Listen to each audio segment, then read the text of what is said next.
Shalom, selamat sahabat saudaraku yang kasih dalam Tuhan. Kita patut bersyukur kepada Tuhan kita karena Allah kita maha baik. Sebelum kita mendengarkan sabda Tuhan ini, saya mengundang kita untuk berdoa sejenak.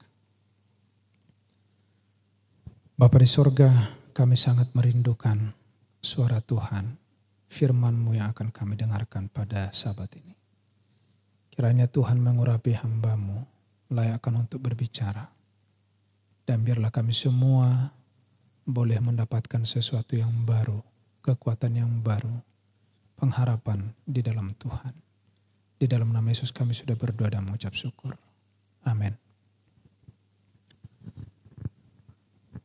Saudaraku yang kasih dalam Tuhan, sabat ini saya mau membagikan firman Tuhan bagi kita dari Mazmur 127 ayat 1 dan ayat yang kedua. Berkat Tuhan pangkal selamat, nyanyian ziarah Salomo. Jikalau bukan Tuhan yang membangun rumah, sia-sialah usaha orang yang membangunnya. Jikalau bukan Tuhan yang mengawal kota, sia-sialah pengawal berjaga-jaga. Sia-sialah kamu bangun pagi-pagi dan duduk-duduk sampai jauh malam, dan makan roti yang diperoleh dengan susah payah, sebab ia memberikannya kepada yang dicintainya pada waktu tidur. Saudara-saudara di dalam Tuhan, ini berkali-kali ayat ini saya baca dan saya renungkan, saya baca, saya renungkan. Dan setiap saya baca ini, saya semakin memahami siapakah Allah kita, dan saya memahami bagaimana cinta kasih Tuhan kepada kita yang luar biasa. Pekabaran apa yang penting untuk saat ini, saudara? Dalam suasana yang sedang panik sekarang ini, pekabaran apa yang dibutuhkan? Saudaraku yang kasih dalam Tuhan, saya mendapatkan beberapa kali dalam postingan. Saya baca sedikit. Ini baru saja diulang lagi diposting kepada saya. Kalau memang kebersihan bisa mencegah corona, mungkin Italia tidak akan gemetar corona oleh karena Italia termasuk negara terbersih di Eropa. Kalau saja panas bisa membunuh corona, mungkin Iran tidak akan goncang karena Iran adalah negara gurun yang panas. Kalau memang kehati-hatian bisa mencegah corona, dibuat di sini, mungkin Pangeran Charles tidak akan terpapar COVID-19 karena hidupnya yang hati-hati dan terjaga. Dan berikutnya. Apa artinya saudaraku yang kasih dalam Tuhan? Di dalam kesimpulannya, bahwa sebenarnya kehidupan manusia adalah rahasia. Tetapi itu tidak hanya sepenuhnya di dalam rencana Tuhan, karena manusia juga mempunyai pilihan dalam hidupnya. Saudaraku yang kasih, usaha manusia tidak ada yang abadi. Kalau saya ambil kesimpulan dari semua apa yang ditulis tadi ini, yang diposting berkali-kali ini, apapun usaha manusia tidak ada yang abadi. Justru lebih banyak yang dilakukan oleh manusia itu gagal dan mengakibatkan penderitaan. Itu sebabnya di dalam kitab Yeremia pasal 17. Yeremia pasal 17, saya yakin ada yang mungkin sudah menghafal ayat ini dan mengetahui ya, apa yang tertulis di dalam ayat ini. Dikatakan begini. Ayat yang kelima. Beginilah firman Tuhan. Terkutuklah orang yang mengandalkan manusia, yang mengandalkan kekuatannya sendiri, dan yang hatinya menjauh daripada Tuhan. Saudaraku yang kasih dalam Tuhan, kita ini adalah buatan tangan Tuhan. Kita ini hasil karya Tuhan. Tentu yang lebih peduli dalam hidup kita ini, tentu yang lebih tahu segalanya hidup kita ini adalah Tuhan. Itulah sebabnya dalam segala segi kehidupan, dalam semua sisi kehidupan, harusnya Tuhan kita buat yang menjadi nomor satu. Kembali ke ayat inti tadi, ayat tema kita. Kalau bukan Tuhan yang membangun rumah, sia-sia orang yang membangunnya. Karena sudah banyak bangunan yang dibangun oleh manusia, makan korban. Korbannya pemiliknya sendiri. Sia-sia pengawal yang berjaga-jaga di kota kalau bukan Tuhan yang mengawal. Bukankah banyak di bumi ini kota-kota yang hancur oleh karena diserbu? Dan ayat yang kedua dari Mazmur 127 itu saudara. Sia-sia kamu bangun pagi-pagi, duduk-duduk sampai jauh malam, makan dengan hasil susah payah saudara-saudara. Tapi Allah menyediakan roti bagi orang yang dikasihinya selagi tidur. Itu sebenarnya satu pengharapan bagi saudara dan saya di saat-saat seperti sekarang ini. Saudara yang kasih dalam Tuhan, sebanyak apapun engkau tumpuk sekarang ini, dengan usahamu, dengan keyakinanmu, dengan kemampuanmu, saudaraku, tidak menjadi jaminan keselamatanmu. Tuhan mengajar kita untuk bersedia. Tetapi bukan mengandalkan manusia. Tuhan merindukan kita untuk tetap bersedia, tetapi bukan mengandalkan kekuatan kita, harta kita yang kita kumpul dan lain sebagainya, bukan saudara. Ini menjadi bahan perhatian buat kita. Kita belajar kepada Nimrod. Nimrod seorang yang bertubuh besar di zamannya. Bila mana kita membaca Kejadian pasal yang ke-11, dia adalah seorang yang tangguh di zamannya. Di dalam Kejadian pasal 11 ayat 1 sampai 4. Adapun seluruh bumi satu bahasanya dan satu logatnya. Maka berangkatlah mereka ke sebelah timur dan menjumpai tanah datar di tanah Siniar. Lalu menetaplah mereka di sana. Ayat yang ketiga. Mereka berkata seorang kepada yang lain, marilah kita membuat batu bata, membakarnya baik-baik. Lalu bata itulah dipakai mereka sebagai batu dan tergala-gala sebagai tanah liat. Ayat 4. Juga kata mereka, marilah kita mendirikan bagi kita sebuah kota dengan sebuah menara yang puncaknya sampai ke langit. Dan marilah kita cari nama supaya kita jangan terserak ke seluruh bumi. Peristiwa apa ini sebenarnya saudara? Karena sebelumnya bumi ini sudah dibinasakan dengan air bah.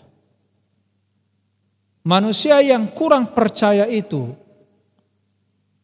atau tidak percaya itu kepada firman Tuhan bahwa tidak akan ada lagi air bah. Mereka mau membangun sebuah tempat di mana mereka merasa akan aman dan mereka tidak akan dihantui oleh air bah. Mereka membangun yang namanya Menara Babel. Saudara-saudaraku yang kasih dalam Tuhan, apa yang terjadi? Manusia merancang, Tuhan yang menentukan. Di dalam ayat yang kelima, lalu turunlah Tuhan untuk melihat kota dan menara yang didirikan oleh anak-anak manusia itu. Dan ia berfirman, mereka ini satu bangsa dengan satu bahasa untuk semuanya. Ini barulah permulaan usaha mereka. Mulai dari sekarang apapun yang mereka rencanakan, tidak ada yang tidak akan dapat terlaksana. Ayat 7, baiklah kita turun dan mengecobalaukan di sana bahasa mereka, sehingga mereka tidak mengerti lagi bahasa masing-masing. Demikianlah mereka diserahkan Tuhan dari situ ke seluruh bumi, dan mereka berhenti mendirikan kota itu. Itulah sebabnya sampai sekarang nama kota itu disebut Babel, karena disitulah dikacau balaukan Tuhan bahasa seluruh bumi, dan dari situlah mereka diserahkan Tuhan ke seluruh bumi. Makanya sering kita kalau orang lagi ribut, kalau kacau, ini udah Babel ini udah Babylon kata orang luar sana. Saudara-saudara yang kasih dalam Tuhan, ini pelajaran penting buat kita hari ini. Di saat seperti ini, siapakah yang saudara andalkan? Saya yakin kepanikan demi kepanikan, ketakutan demi ketakutan akan terjadi. Apakah itu menghalangi kita untuk berbuat sesuatu yang baik? Saudaraku, saya melihat Tuhan sedang mengasingkan kita sekarang untuk berbenah diri. Kita ini sedang dibuat latihan menghadapi hari-hari yang lebih dahsyat lagi kemudian hari. Dan inilah saatnya kita untuk belajar berbagi, belajar memberi perhatian, belajar untuk mengampuni, belajar untuk menolong satu dengan yang lain. Kekhawatiran kita, saudaraku, itu sebenarnya membuat seolah-olah kuasa Allah tidak mampu untuk menolong. Saudaraku yang kasih, Tuhan sudah menyampaikan tadi melalui Raja Daud bahwa ada orang yang kerja dari pagi sampai malam makan dengan susah payah, tetapi dia memberi makan orang yang percaya kepadanya selagi tidur, saudara. Kita istirahat, tapi Tuhan sediakan. Jangan pernah meragukan janji Tuhan. Dan jangan pernah membatasi kuasa Allah di dalam diri saudara dan saya, di dalam rumah tangga saudara dan saya, jangan. Karena barang siapa yang menyimpan, sama seperti orang yang menyimpan 1 talenta itu diambil daripadanya. Yang Tuhan mau adalah apa yang dipercayakan itu kita harus gunakan, saudara. Dan saudara tahu bagaimana pengalaman dari perumpamaan talenta yang dipercayakan itu, yang 5 dia melakukannya kembali 5. Yang 3 dia melakukan kembali 3. Tapi ada orang yang hanya kerjanya bersungut-sungut. Seolah-olah tidak mampu. Dia meragukan kemampuannya. Dia meragukan kasih Tuhan. Dan akhirnya apa yang ada padanya pun diambil oleh Tuhan. Saudaraku yang kasih. Mazmur 24 ayat 1. Firman Tuhan. Tuhanlah yang empunya bumi serta segala isinya. Dan dunia serta yang diam di dalamnya. Saudara, jangan lupa, Tuhan yang empunya bumi ini, yang empunya yang semua ada di dalam dunia ini, bahkan saudara dan saya, Tuhan yang punya. Sekali lagi, seperti pelajaran sekolah sahabat kita, ini hanya dapat diterima, difahami kalau kita punya iman. Tidak ada iman, tidak akan ada pengertian. Sekarang sedang dibuktikan saudara punya iman atau tidak. Atau hanya sekedar selama ini memiliki agama. Saudaraku, sekali lagi jangan kita sesat. Karena bukan sekedar kita baca firman ini, tapi perlu kita fahami. Itu sebabnya Wahyu 1 ayat 3 kata makarios itu, kata berbahagia itu. Berbahagia, berbahagia. Orang yang membaca, orang yang mendengar, orang yang melakukan. 3 itu tidak bisa dipisah, saudara. Orang yang membaca benar, puji Tuhan. Sudah saudara baca Alkitab, puji Tuhan. Orang yang mendengarkan firman Tuhan, puji Tuhan. Karena ada juga orang yang tidak suka mendengarkan firman Tuhan. Tetapi jangan lupa, 3 hal tidak bisa dipisah. Yang terakhir, berbahagialah orang yang melakukan apa yang tertulis dalam kitab nubuat ini. Kenapa? diakhiri dengan kalimat, karena waktunya sudah dekat. Hari Tuhan sudah dekat. Dunia ini segera ditutup sejarahnya, segera dibinasakan. Saudaraku yang kasih, inilah kesempatan berlaku bernilai harta saudara dan saya. Inilah waktunya berlaku kemampuan saudara dan saya. Inilah waktunya berlaku apa yang kita buat. Besok lusa kalau sudah tidak ada lagi kesempatan itu, saudaraku. Untuk apa? Walaupun ada di depan mata kita. Saudara-saudara yang kasih, salah satu tanda orang akhir zaman ini adalah banyaknya pembual. Mari kita baca Alkitab kita 2 Timotius pasal 3 ayat yang kedua. Kitab 2 Timotius pasal 3 yang kedua apa dikatakan? Janganlah mereka memfitnah, janganlah mereka bertengkar, mereka hendak selalu ramah dan bersikap lemah lembut terhadap semua orang. Ya. Saudaraku yang kasih, ya, kita harus bisa menjadi orang-orang 2 Timotius 3 ayat yang kedua.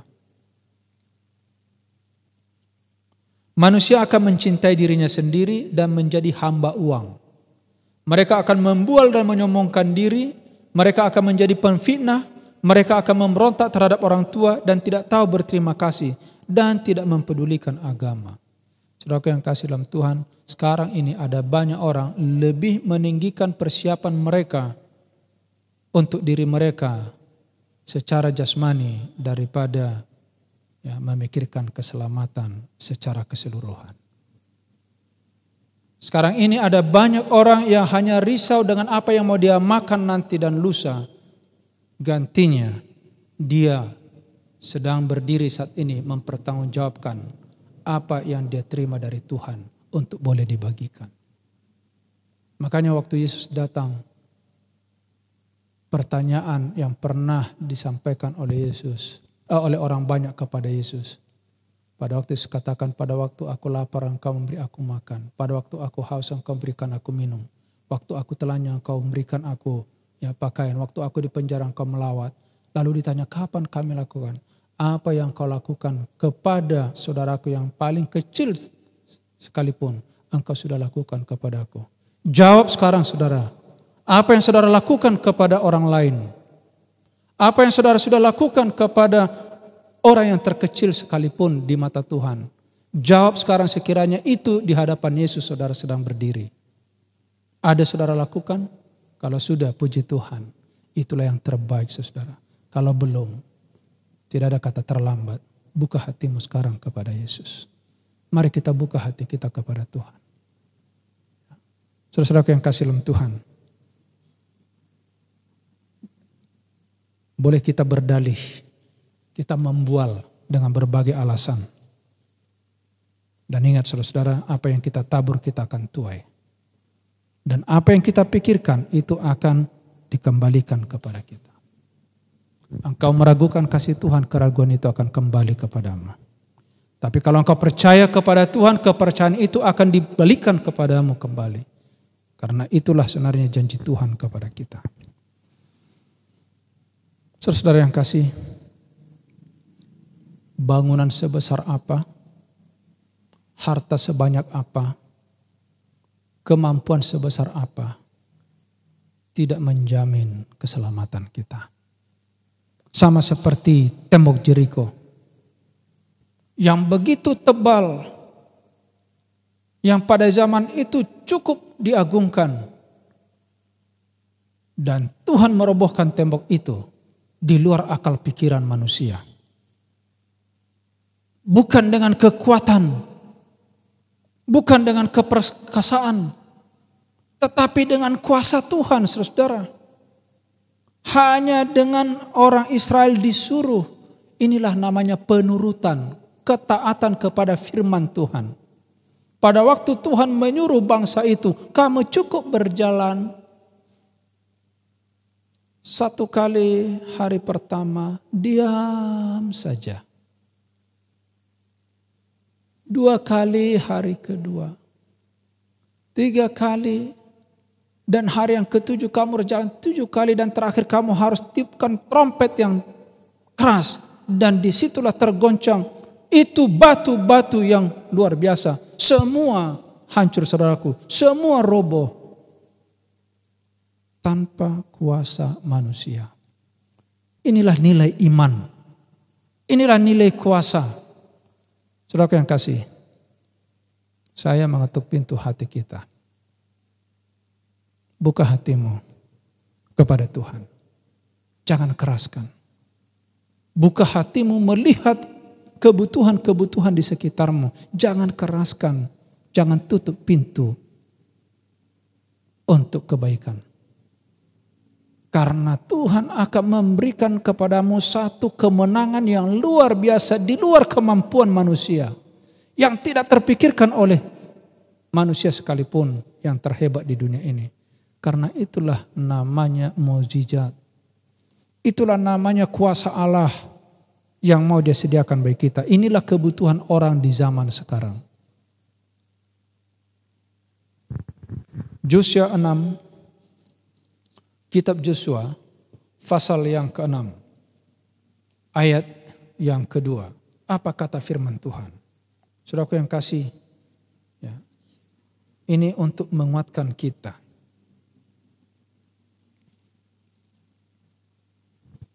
Berfirmanlah Tuhan kepada Yosua, ketahuilah aku serahkan ke tanganmu Jeriko ini beserta rajana dan pahlawan-pahlawan yang gagah perkasa.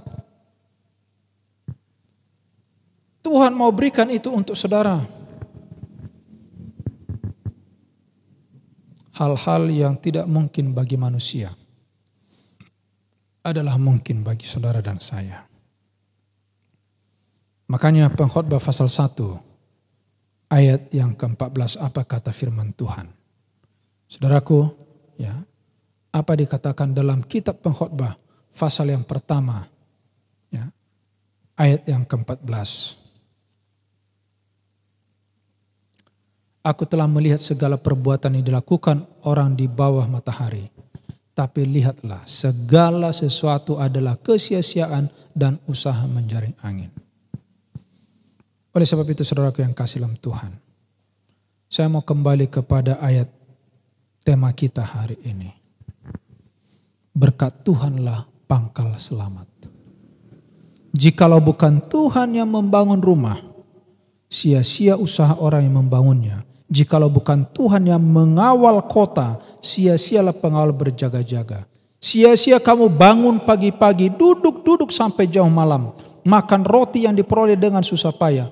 Sebab Ia, Allah kita, memberikannya kepada yang dicintainya pada waktu tidur. Inilah pemberian Tuhan, Yehovah Jireh. Saudara-saudara, mudah-mudahan dengan firman Tuhan yang singkat ini, saya rindu kita memiliki sekarang satu kerinduan berbuat yang baik. Karena itu tidak akan hilang, tetapi itu akan dilipat gandakan kepada saudara dan saya. Sekali lagi jangan keraskan hati saudara. Mari kita berbenah. Karena bila mana tiba waktunya, tidak ada kesempatan itu, kita akan menangis. Tapi tidak ada artinya. Kita menyesal tidak ada artinya.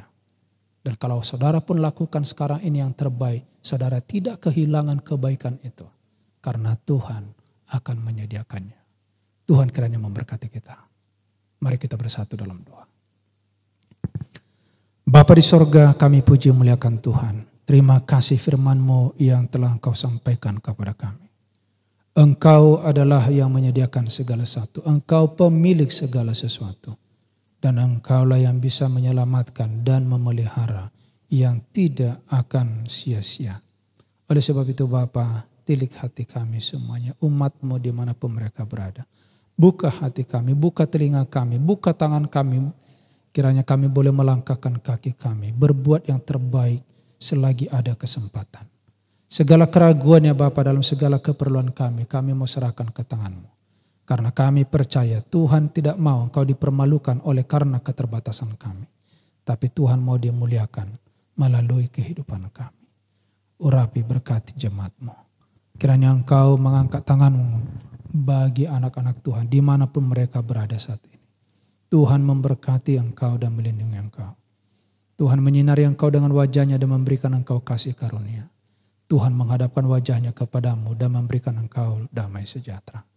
Kiranya kasih karunia Tuhan Yesus, kasih Allah Bapa, persekutuan Roh Kudus menyertai hidupmu, menyertai keluargamu, menjauhkan engkau dari segala mara bahaya dari sekarang sampai selama-lamanya.